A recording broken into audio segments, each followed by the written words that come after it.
Start करते हैं दोस्तों। हम आज की क्लास स्टार्ट करेंगे। मैं सभी स्टूडेंट से कहना चाहूंगा कि आप जो प्रीवियस वीडियो डली हुई है पूरी प्रीवियस वीडियो को आप करेक्ट अच्छे से देखें यूट्यूब चैनल में। और आपको यदि समझ में नहीं आया है तो इसके पिछले वाली जो वीडियो है वहां से आप उसको पहले पुरानी वीडियो को देखिए, तब नई वीडियो आपको देखना चाहिए। तो आपको कंटिन्यू ये सब समझ में आ जाएगा कि इसके पिछली क्लास में क्या पढ़ाया गया था।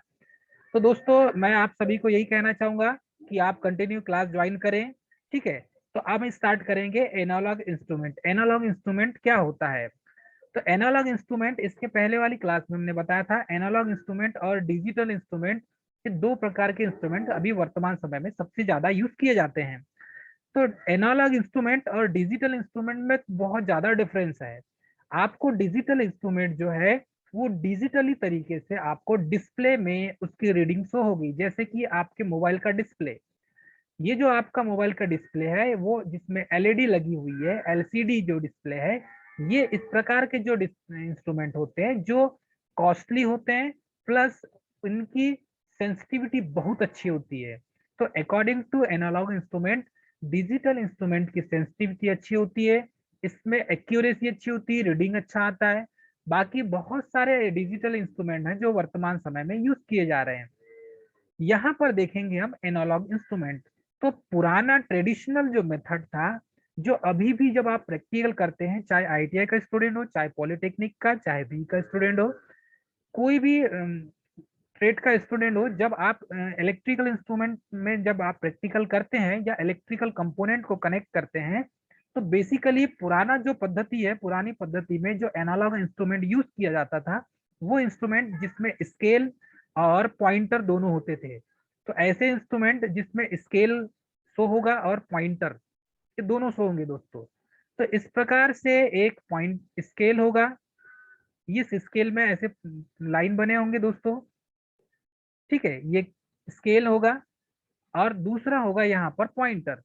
तो ये एक पॉइंटर होगा दोस्तों यहाँ पर, इस टाइप से। जितने इंस्ट्रूमेंट आपको मिलेंगे जिसमें स्केल दिया हो और पॉइंटर दिया हो, मतलब विक्षेपक के रूप में पॉइंटर दिया हो, तो ये जो विक्षेपक है, पॉइंटर है, और स्केल जो है, ये जिस इंस्ट्रूमेंट में दिया रहेगा वो एनालॉग टाइप का इंस्ट्रूमेंट है। मतलब ऐसा उपकरण जो स्केल में रीडिंग को दिखाता है, स्केल में रीडिंग को दिखाता है, और पॉइंटर उस जगह पर आके रुकता है। अब ये जो एनालॉग इंस्ट्रूमेंट होते हैं, बेसिकली आप जब आप प्रैक्टिकल करते हैं तो आपको ammeter, volt meter, watt meter, ठीक है, पावर फैक्टर मीटर, जो पॉइंटर वाले इंस्ट्रूमेंट आपको मिलेंगे, ये सभी इंस्ट्रूमेंट जिसमें कांटे होंगे, जिससे घड़ी का कांटा होता है वैसा ही इसमें भी कांटा होता है, सुई होती है, इसी को पॉइंटर या विक्षेपक कहा जाता है दोस्तों। ये स्केल पर जितना पैमाना, जितना मान होगा, जितनी रीडिंग होगी, चाहे करंट की रीडिंग हो, चाहे वोल्टेज की रीडिंग हो, चाहे पावर की रीडिंग हो, ये उस जगह पर आके रुक जाएगा, ये इस पॉइंटर। तो इस टाइप के जो एनालॉग इंस्ट्रूमेंट कहलाते हैं दोस्तों। और ये जो एनालॉग इंस्ट्रूमेंट है इसके अलग अलग टाइप्स होते हैं। तो there are many three types of analog instrument. Analog instrument है ये तीन प्रकार के होते हैं दोस्तों। थ्री टाइप के एनालॉग इंस्ट्रूमेंट होते हैं। फर्स्ट में है इंडिकेटिंग टाइप का, फर्स्ट है इंडिकेटिंग टाइप का, सेकंड है रिकॉर्डिंग टाइप का, और थर्ड है इंटीग्रेटिंग टाइप का। तो ये तीन प्रकार के इंस्ट्रूमेंट यूज किए जाते हैं दोस्तों बेसिकली। अब ये जो तीन प्रकार के इंस्ट्रूमेंट आपको जो देखने मिलेंगे, ये तीनों प्रकार के इंस्ट्रूमेंट एनालॉग इंस्ट्रूमेंट कहलाते हैं। और एनालॉग इंस्ट्रूमेंट में इंडिकेटिंग मतलब कि जो हम यूज किए करते हैं, जैसे कि जो इंस्ट्रूमेंट मेजर मतलब कि क्वांटिटी की वैल्यू को पॉइंटर से शो करता है, तो वो इंडिकेटिंग टाइप का इंस्ट्रूमेंट होता है। जिसमें पॉइंटर से डिफ्लेक्शन होगा वो इंडिकेटिंग टाइप का होगा। रिकॉर्डिंग में जो रिकॉर्ड करके देगा, और इंटीग्रेटिंग में जो दोनों करके दे स्टूडेंट। तो ऐसे इंस्ट्रूमेंट यूज किए जाते हैं वो एनालॉग इंस्ट्रूमेंट कहलाते हैं। आइए हम फर्स्ट पॉइंट देखेंगे, इंडिकेटिंग टाइप का इंस्ट्रूमेंट, जो इंडिकेट करता है, जो दर्शाता है, वो इंस्ट्रूमेंट के बारे में देखेंगे हम। तो फर्स्ट पॉइंट है दोस्तों इंडिकेटिंग इंस्ट्रूमेंट। आइए दोस्तों इंडिकेटिंग इंस्ट्रूमेंट क्या होता है ये देखेंगे हम।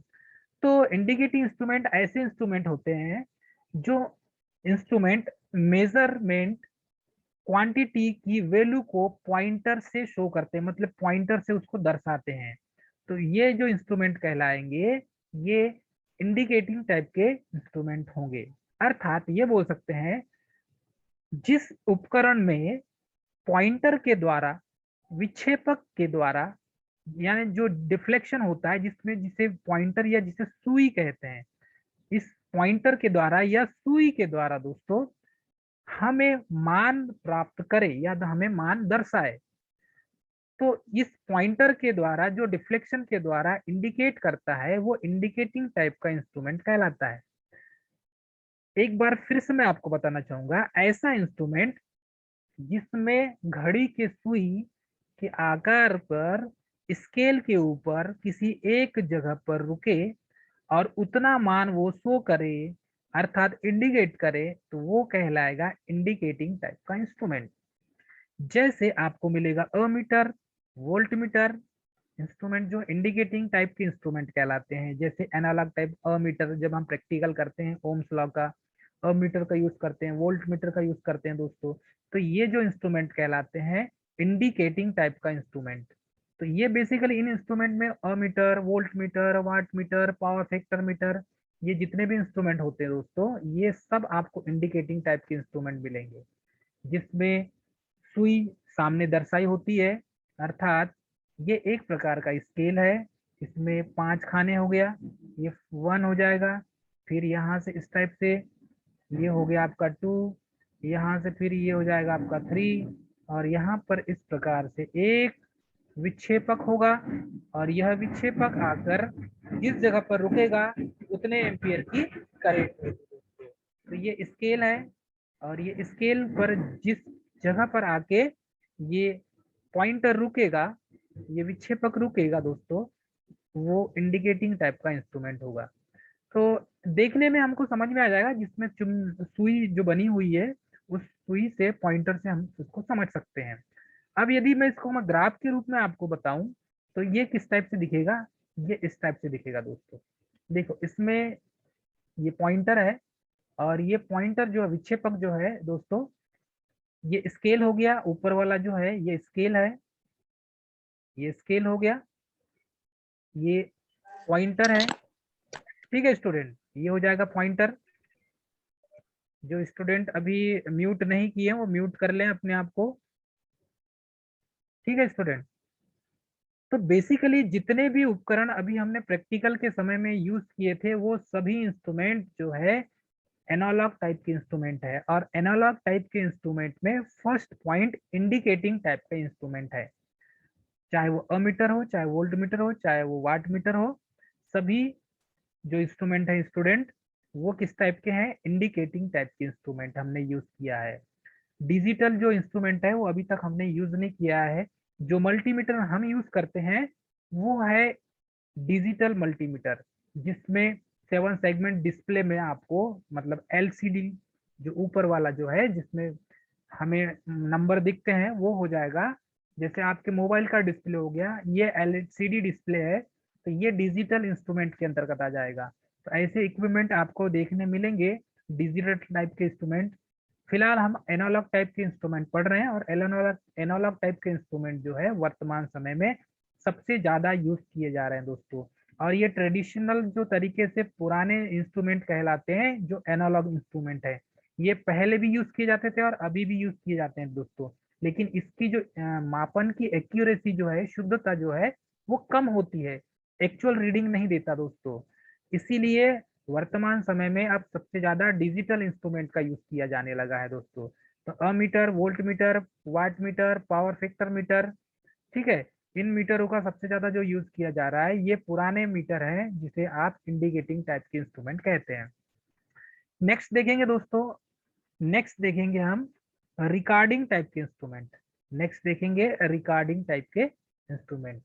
तो नेक्स्ट पेज पे चलते हैं, हम रिकॉर्डिंग टाइप के इंस्ट्रूमेंट पढ़ेंगे हम। रिकॉर्डिंग टाइप के इंस्ट्रूमेंट वे इंस्ट्रूमेंट होते हैं जिसमें हमको ग्राफ में रिकॉर्ड करके मिलेगा, मतलब कि रिकॉर्डिंग मिलेगी आपको।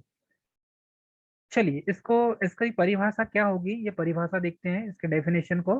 डेफिनेशन कैसे समझेंगे दोस्तों, इलेक्ट्रिकल क्वांटिटी में होने वाले वेरिएशन को चार्ट पर रिकॉर्ड करता है। ऐसा कोई उपकरण होगा जो इलेक्ट्रिकल क्वांटिटी में क्या क्या आ जाएगा, current, voltage, power, power factor, ठीक है दोस्तों, फ्रीक्वेंसी, ठीक, ये इन सबको इलेक्ट्रिकल क्वांटिटी की लिस्ट में आते हैं दोस्तों। ये तो ये इलेक्ट्रिकल क्वांटिटी में होने वाले वेरिएशन को जो कम ज्यादा, जैसे फ्रीक्वेंसी का मान कम ज्यादा हो जाए, या करंट का मान कम ज्यादा हो जाए, या वोल्टेज का मान, या फ्रीक्वेंसी का मान, या पावर फैक्टर का मान, ये कम ज्यादा हो रहा है, उसी वेरिएशन को चार्ट पर यदि रिकॉर्ड करता है, क्योंकि इससे पॉइंटर के सामने पेन लगा होता है। इसमें क्या होता है, पॉइंटर के सामने क्या लगा होता है, पेन लगा होता है दोस्तों।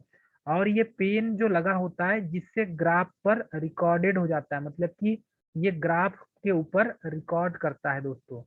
तो पॉइंटर तो इसमें भी होता है, लेकिन पॉइंटर के सामने क्या होगा, पेन लगा होगा, पेन। और इस पेन के माध्यम से चार्ट में, ग्राफ में, मतलब पेपर के ऊपर, चार्ट के ऊपर रिकॉर्ड हो जाएगा दोस्तों, ग्राफ खींच के हमें बताएगा। जैसे कि यूज में किया जाता है, तो वो रिलक्टेंस मोटर, जो रिलक्टेंस मोटर होती है दोस्तों, इसमें सबसे ज्यादा इसका यूज किया जाता है। तो जो रिलक्टेंस मोटर होती है वो रिकॉर्डिंग टाइप के इंस्ट्रूमेंट के लिस्ट में आता है दोस्तों। अब इसका बेस्ट एग्जांपल यदि मैं बताऊं आपको, तो बेस्ट एग्जांपल है ईसीजी, इलेक्ट्रोकार्डियोग्राफ।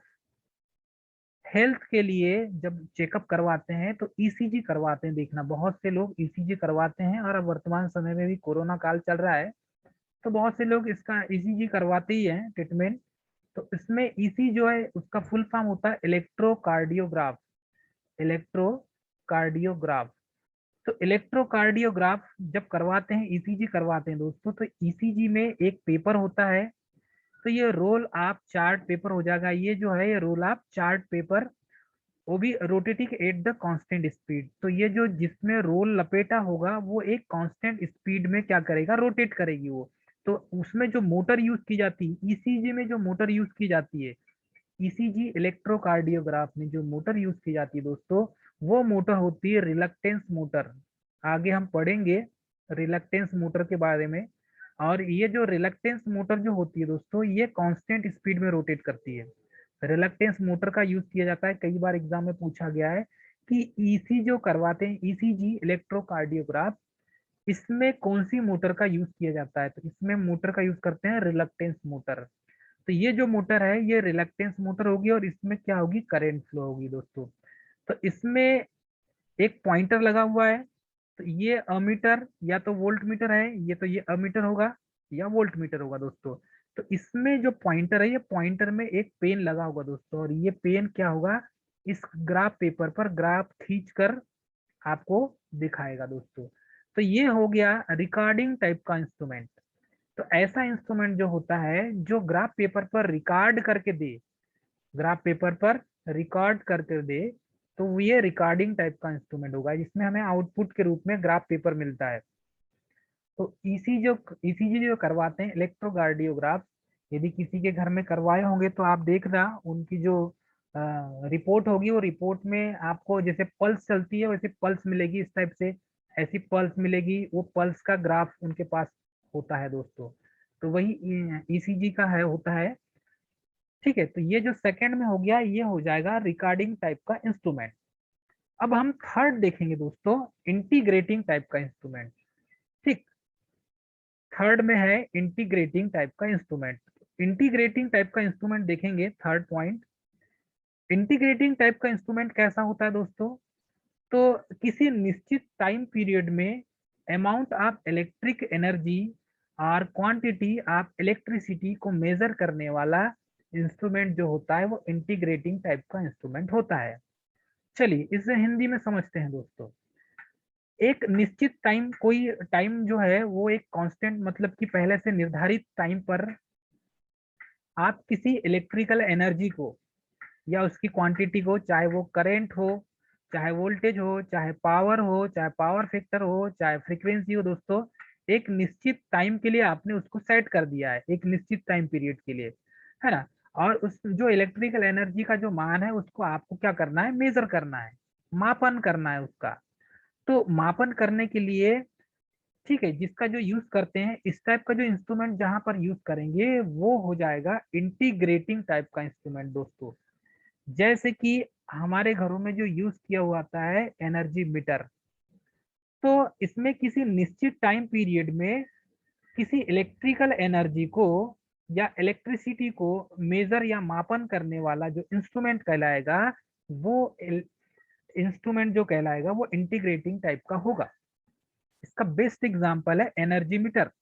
हम जो एनर्जी मीटर यूज करते हैं, ये टोटल यूनिट बताता है, कितनी यूनिट जली, वो पूरी यूनिट इसमें बताता है दोस्तों। एनर्जी मीटर में, आपके घर में भी एनर्जी मीटर है, और इसकी यूनिट जो होती है वो किलोवाट हावर में होती है, या तो फिर वाट हावर में होगी। बड़ी यूनिट हो जाएगी किलोवाट हावर, छोटी यूनिट होगी वाट हावर दोस्तों। वाट घंटा जिसे वाट हावर कहते हैं, ठीक है। तो ये एसी में यूज किया जाता है, मतलब एसी की करंट, एसी की जो एनर्जी है उसको, उसका मापन करते हैं एसी की एनर्जी का।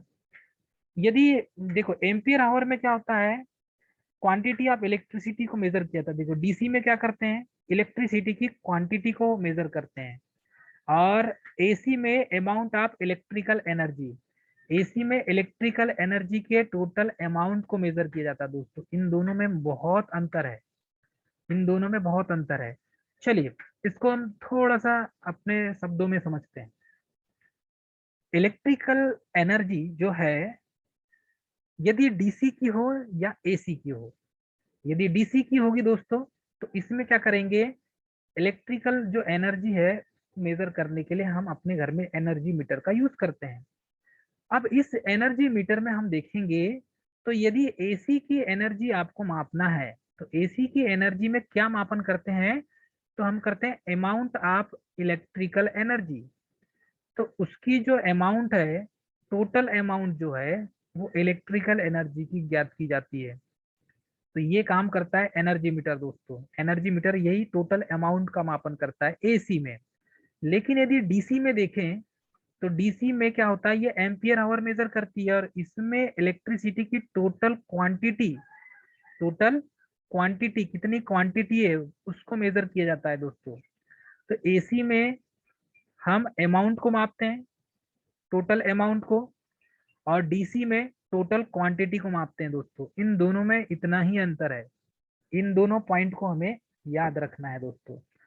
तो फिर से रिपीट करूंगा, एसी में amount of electrical energy measure करते हैं, और डीसी में क्वांटिटी ऑफ इलेक्ट्रिसिटी, तो इलेक्ट्रिसिटी की क्वांटिटी को डीसी में मेजर किया जाता है दोस्तों। तो ये कुछ इसके मेन पॉइंट है। अब हम देखेंगे कि operating torque of force of indicating instrument. तो इंडिकेटिंग जो इंस्ट्रूमेंट होते हैं, इंडिकेट करने वाले, जैसे जिसमें पॉइंटर होता है, जो इंडिकेट करने वाला जो इंस्ट्रूमेंट होता है दोस्तों, वो अलग अलग टाइप के होते हैं। वो कैसे होते हैं, अलग अलग टाइप के होते हैं दोस्तों। तो ये अलग अलग टाइप के जो इंस्ट्रूमेंट होते हैं, इसमें अलग अलग टार्क यूज किया जाता है, मतलब अलग अलग फोर्स यूज किया जाता है। तो इन फोर्स के बारे में हम जानेंगे दोस्तों। Operating torque on force of indicating instrument, जो इंडिकेट करने वाले, विक्षेपक जो सूचक देते हैं, सूचित करने वाले सूचक टाइप के जो इंस्ट्रूमेंट होते हैं दोस्तों, ये इंस्ट्रूमेंट में अलग अलग फोर्स, अलग अलग टॉर्क को यूज किया जाता है। तो इनमें कौन कौन से टॉर्क का यूज करते हैं दोस्तों, हम इनके बारे में जानेंगे। तो सबसे पहले है डिफ्लेक्टिंग टॉर्क, ठीक है। तो हम इनके बारे में यदि देखें कि इनमें कौन कौन से टॉर्क यूज करते हैं, तो डिफ्लेक्टिंग टॉर्क यूज किया जाता है, दूसरा कंट्रोलिंग टॉर्क यूज किया जाता है, तीसरा डैम्पिंग टॉर्क का यूज किया जाता है। तो ये अलग अलग टॉर्क को हम इसमें यूज करते हैं दोस्तों। तो आइए हम इनमें क्या क्या चीजों का यूज करते हैं ये देखेंगे। तो बेसिकली तीन टाइप के टॉर्क का हम यूज करते हैं दोस्तों। बेसिकली तीन टाइप के टॉर्क का यूज करते हैं। चलिए देखेंगे अब इनको।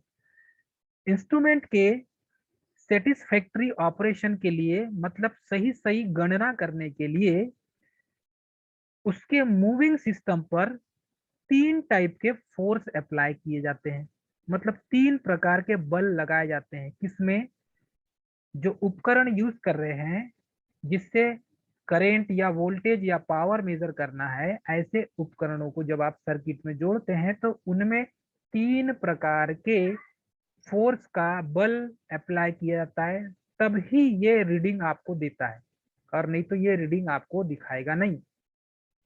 तो इंडिकेटिंग टाइप का जो इंस्ट्रूमेंट होगा, इंडिकेटिंग इंस्ट्रूमेंट की बात कर रहे हैं दोस्तों हम, ध्यान रखिएगा। इंडिकेटिंग इंस्ट्रूमेंट जो है फर्स्ट पॉइंट वाला, इंडिकेट करने वाला, सूचक सूचित करने वाला है, सूचक टाइप का जो इंस्ट्रूमेंट होगा, उपकरण होगा, उसमें मुख्यतः 3 प्रकार के फोर्स का अप्लाई किया जाता है, 3 प्रकार के बल लगाए जाते हैं। और वो 3 प्रकार के बल कौन कौन से हैं? एक तो है डिफ्लेक्टिंग टाइप का, डिफ्लेक्टिंग टॉर्क, सेकेंड है कंट्रोलिंग टॉर्क, और तीसरा है डैम्पिंग टॉर्क। ये 3 प्रकार के टॉर्क अक्सर यूज किए जाते हैं दोस्तों, ठीक है। इंडिकेटिंग टाइप का जो इंस्ट्रूमेंट होता है उनमें 3 प्रकार के टॉर्क यूज किए जाते हैं। पहला है डिफ्लेक्टिंग टॉर्क, दूसरा है कंट्रोलिंग टॉर्क, और तीसरा है डैम्पिंग टॉर्क। तो स्टूडेंट इसमें देखेंगे फर्स्ट पॉइंट डिफ्लेक्टिंग टॉर्क। अब ये जो डिफ्लेक्टिंग टॉर्क है ये क्या होता है? तो आइए दोस्तों हम देखेंगे डिफ्लेक्टिंग टॉर्क क्या होता है। डिफ्लेक्टिंग टॉर्क देखेंगे वह टॉर्क जो मूविंग सिस्टम को या इंस्ट्रूमेंट की निडिल या सुई या पॉइंटर को जीरो पोजीशन से डिफ्लेक्ट कराता है, मतलब जीरो पोजीशन से हटाता है। तो ऐसा जो टॉर्क होगा वो डिफ्लेक्टिंग टॉर्क कहलाएगा दोस्तों। ऐसा टॉर्क कौन सा टॉर्क कहलाएगा? डिफ्लेक्टिंग टॉर्क कहलाएगा दोस्तों। तो ऐसे टॉर्क को हम क्या कहते हैं? Deflecting torque. तो डिफ्लेक्टिंग टॉर्क का मुख्य काम क्या है? ये क्या करता है? वह टार्क जो मूविंग सिस्टम को, मतलब कि जो उपकरण है उसका जो मूविंग सिस्टम होगा, या इंस्ट्रूमेंट की जो निडल होती, जो सुई जिसको कहते हैं या जिसको पॉइंटर कहा जाता है, उसको जीरो पोजीशन से डिफ्लेक्ट करता है, मतलब जीरो पोजीशन से आगे बढ़ाता है, हटाता है उसको। तो ये क्या कहलाएगा? डिफ्लेक्टिंग टॉर्क कहलाता है दोस्तों। तो पहला टॉर्क के बारे में हमने, फर्स्ट टॉर्क के बारे में जान लिए। फर्स्ट टॉर्क जो है वो चुंबकीय सुई को या मैग्नेटिक नीडल को या पॉइंटर को जीरो पोजीशन से डिफ्लेक्ट कराता है, मतलब जीरो पोजीशन से हटाता है, उसको मूविंग कराता है। तो ये क्या हो जाएगा? डिफ्लेक्टिंग टॉर्क हो जाएगा दोस्तों, ठीक है। अब क्या होता है? अब ये सर्किट की करंट हो गया, वोल्टेज हो गया, पावर कि ये क्या होता है? प्रोपोर्शनल, मतलब कि समानुपाती होता है। ये पॉइंट मोस्ट इंपॉर्टेंट दोस्तों। यह सर्किट की करंट, वोल्टेज, पावर के प्रोपोर्शनल अर्थात समानुपाती होता है। तो डिफ्लेक्टिंग टॉर्क डी एफ या एफ डी जो बोलेंगे, ये जो डिफ्लेक्टिंग टॉर्क होता है दोस्तों, इस प्रोपोर्शनल टू क्या हो जाएगा? करंट या वोल्टेज या पावर। तो ये तीनों के प्रोपोर्शनल यानी कि तीनों के अनुक्रमानुपाती हो जाएगा दोस्तों डिफ्लेक्टिंग टॉर्क। इस पॉइंट को भी हमें नोट करना है या याद रखना है दोस्तों। डिफ्लेक्टिंग टॉर्क किसके अनुक्रमानुपाती या प्रोपोर्शनल होता है? तो डिफ्लेक्टिंग टॉर्क जो होता है दोस्तों वो करंट और वोल्टेज पावर के समानुपाती या प्रोपोर्शनल में होता है, ठीक है। इसमें किसी एक मैग्नेटिक या हीटिंग या इंडक्शन आदि में से किसी एक इफेक्ट का यूज करके हम क्या करते हैं? इसमें इंस्ट्रूमेंट के मूविंग सिस्टम को डिफ्लेक्टिंग टॉर्क प्रोड्यूस कराते हैं। अर्थात हमें एक ऐसे टॉर्क की जरूरत पड़ेगी, एक ऐसे बल की जरूरत पड़ेगी जिस बल के कारण हम जो पॉइंटर है उस पॉइंटर को हटा सके, मतलब कि जो उसकी सुई है वो सुई विक्षेपित हो सके। तो इसके लिए हम क्या करते हैं दोस्तों? किसी एक ऐसा बल जो अप्लाई कर सके या बल उत्पन्न कर सके जो उस मूविंग सुई को, जो चुंबकीय सुई है या सुई को बोल सकते हैं या उसको पॉइंटर बोल सकते हैं, उस पॉइंटर को अपनी जगह से हटाए। तो उसके लिए एक ऐसा बल प्रोड्यूस करेंगे या बल लगाएंगे। तो वो बल किससे उत्पन्न होगा? उस बल के बारे में जाने दोस्तों। तो ये बल किससे उत्पन्न होगा? या तो आपको मैग्नेटिक के कारण, मतलब चुंबकीय इंडक्शन के कारण, या हीटिंग के कारण, या इंडक्शन के कारण। मतलब कि चुंबक के माध्यम से उस पॉइंटर को आप हटा सकते हैं, हीटिंग के कारण गर्म करके, या तो इंडक्शन के कारण, मतलब कि मैग्नेटिक इफेक्ट हो के कारण हटा सकते हो, हीटिंग इफेक्ट के कारण हटा सकते हो, और इंडक्शन इफेक्ट के कारण आप उसे हटा सकते हैं दोस्तों। तो किसी भी एक इफेक्ट से आप क्या करेंगे, उस इंस्ट्रूमेंट की जो मूविंग सिस्टम है उसको, उस पर क्या कहते हैं, डिफ्लेक्टिंग टार्क हम क्या करेंगे, प्रोड्यूस करेंगे, ताकि ये जो पॉइंटर है ये अपनी जगह से जीरो पोजीशन से हट जाए। जीरो पोजीशन से जितनी रीडिंग होगी वो रीडिंग देख। फर्स्ट हो गया आपका डिफ्लेक्टिंग टार्क। अब ये जो डिफ्लेक्टिंग टार्क उत्पन्न करने के लिए बहुत सारी मेथड हैं दोस्तों। तो मुख्यतः इसके जो मेथड हैं, इन मेथडों को देखेंगे, ये 6 प्रकार की मेथडें होती है दोस्तों। डिफ्लेक्टिंग टार्क उत्पन्न करने के लिए 6 प्रकार की मेथड का उपयोग करते हैं। तो पहली जो मेथड है वो है डिफ्लेक्टिंग टार्क उत्पन्न करने के मेथड। आइए दोस्तों इसे देखेंगे अब, डिफ्लेक्टिंग टार्क उत्पन्न करने के मेथड। तो डिफ्लेक्टिंग टार्क उत्पन्न करने के लिए कौन कौन सी, एक तो मैग्नेटिक इफेक्ट, जैसे अमीटर और वोल्ट मीटर में जो यूज करते हैं तो मैग्नेटिक इफेक्ट होता है दोस्तों। अमीटर का जो अमीटर यूज करते हैं, वोल्ट मीटर यूज करते हैं, उसमें मैग्नेटिक इफेक्ट के कारण डिफ्लेक्टिंग टॉर्क उत्पन्न होता है। मैग्नेटिक इफेक्ट के कारण ही डिफ्लेक्टिंग टॉर्क उत्पन्न होता है। सेकंड है दोस्तों इलेक्ट्रोडायनेमिक इफेक्ट। अब इलेक्ट्रोडायनेमिक इफेक्ट, इसमें डायरेक्टली टॉर्क उत्पन्न करने के लिए इसका यूज करते हैं। ठीक है, तो इसमें डायरेक्टली जो डिफ्लेक्टिंग टार्क उत्पन्न करते हैं हम, वो इलेक्ट्रोडायनेमिक इफेक्ट के कारण करते हैं। तो अमीटर मिलेगा आपको, वोल्ट मीटर मिलेगा, वाट मीटर मिलेगा। तो ये तीनों टाइप के जो इंस्ट्रूमेंट हैं, इनमें डिफ्लेक्टिंग टॉर्क उत्पन्न करने के लिए इलेक्ट्रोडायनामिक इफेक्ट का यूज किया जाता है। तो डिफ्लेक्टिंग टॉर्क आप उत्पन्न किस किस से कर सकते हैं, एक तो मैग्नेटिक इफेक्ट से कर सकते हैं, दूसरा सेकेंड पॉइंट आप डायनेमिक इफेक्ट से भी डिफ्लेक्टिंग टॉर्क उत्पन्न कर सकते हैं। थर्ड पॉइंट है दोस्तों इलेक्ट्रोमैग्नेटिक इफेक्ट, अर्थात कि डिफ्लेक्टिंग टॉर्क उत्पन्न करने के लिए आप इलेक्ट्रोमैग्नेटिक इफेक्ट का भी यूज कर सकते हैं। तो डिफ्लेक्टिंग टॉर्क उत्पन्न करना है तो इलेक्ट्रोमैग्नेटिक इफेक्ट में अमीटर हो गया, वोल्ट मीटर और वाट मीटर, ये तीन उपकरणों में आप डिफ्लेक्टिंग टॉर्क आपको उत्पन्न करना है तो इलेक्ट्रोमैग्नेटिक इफेक्ट का यूज कर सकते हैं। नेक्स्ट पॉइंट देखेंगे दोस्तों, तो नेक्स्ट पॉइंट है आपका, नेक्स्ट पॉइंट हो जाएगा थर्मल इफेक्ट। नेक्स्ट पॉइंट क्या मिलेगा, थर्मल इफेक्ट। तो थर्मल इफेक्ट के कारण भी आप डिफ्लेक्टिंग टार्क उत्पन्न कर सकते हो दोस्तों। थर्मल इफेक्ट के कारण डिफ्लेक्टिंग टार्क उत्पन्न कर सकते हैं। अब इसमें देखेंगे हम थर्मल इफेक्ट के मतलब कि तापी प्रभाव से, गर्म करके तापी प्रभाव से, ये तापी प्रभाव से भी आप डिफ्लेक्टिंग टार्क उत्पन्न कर सकते हैं। तो ये फोर्थ पॉइंट हो गया आपका थर्मल इफेक्ट। इसमें भी इंस्ट्रूमेंट जो यूज करते हैं अमीटर और वोल्ट मीटर यूज करते हैं दोस्तों। ठीक है, डिफ्लेक्टिंग टार्क उत्पन्न करने के लिए इलेक्ट्रोस्टैटिक इफेक्ट वोल्ट मीटर में होता है और ये भी